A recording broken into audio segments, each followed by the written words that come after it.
Hello, everyone. It's me again, your school librarian, Ms. Dominguez. And today we are going to do the Big 6 conclusion lesson.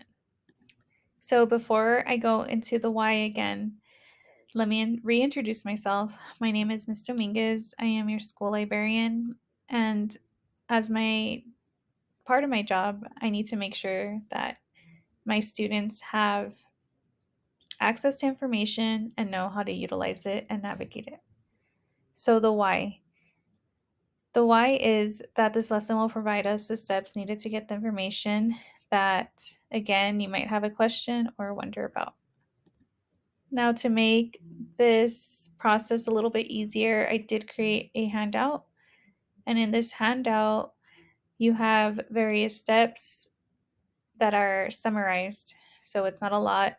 It's just something that you can save to your desktop in your laptop and look at whenever you need help with a research assignment or have a question about something that you need an answer to.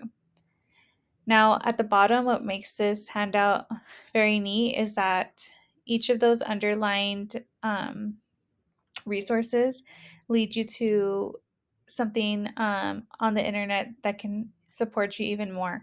So, for example, there is a handout in there that can help you organize your thoughts about your question or task. There's also a website in there for credible sources that you can utilize, so you have the correct information for whatever your question is, your assignment. I also put a link there into Mac and Via. We've talked about this before in the library, how you can utilize the databases for information that is correct and safe to use for any research purposes. And then I also input a video in there that can help you evaluate information. If, let's say, you're deciding to go the route of using Google, how do you evaluate it if it's correct? And then lastly, I put a graphic organizer there that you can use when you have information from various sources, and it can help you organize it and choose the information that you may need from them. So the first step of the Big 6 is the task definition. So you're going to have to identify the problem that you are seeking, and then ask yourself, what information do you need to answer it? So this is, setting up, developing your plan for the question you have, the assignment. This is the beginning part. The next step in the Big 6 is step 2, which is your information seeking strategies. Where are you going to locate this information? And how do you know to select the best sources? So this is where you're going to have to ask yourself, like, where do I usually go for information? And if you remember in the pre-assessment, there was questions about it. And, as I talked about earlier in the handout, I did put 2 links there that you can utilize to find your information. The third step in the Big 6 is location and access. So this is when you're going to start choosing your sources, whether it be online or you actually physically get a book from the library. Once you've chosen your sources, you now can look at the information and see if maybe this is something you can use. The next step in the Big 6 is step 4, use of information. You're going to have to read, you can listen to the source, interact with it, and you're going to make sure that you choose information that goes with your question. So anything that in your source that answers to the question or might be helpful to the question, you are going to begin sorting that, looking at that information. The fifth step of Big 6 is the synthesis part. This is where you're going to be seeing all the information that you got from your sources and arranging it. You're going to organize it. Okay.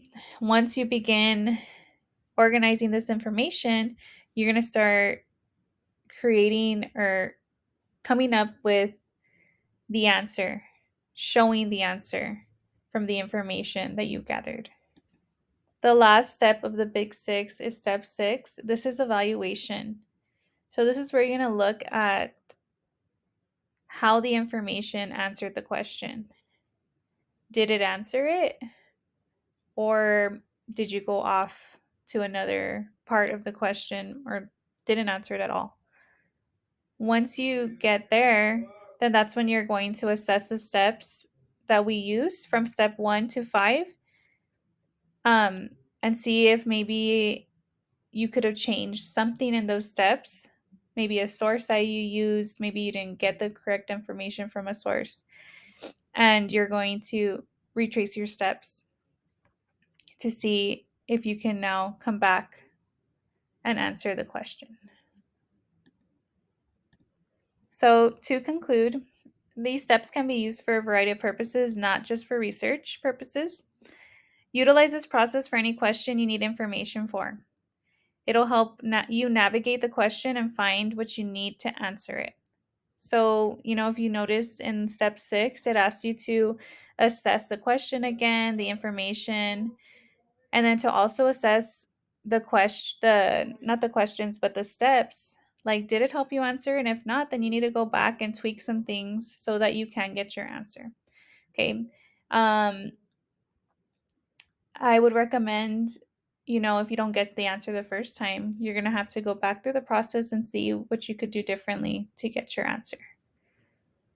These are the references that I used for my steps from the Big 6 website. Thank you all for listening to this conclusion lesson of the Big 6, and I hope that it helped you understand it a little bit better.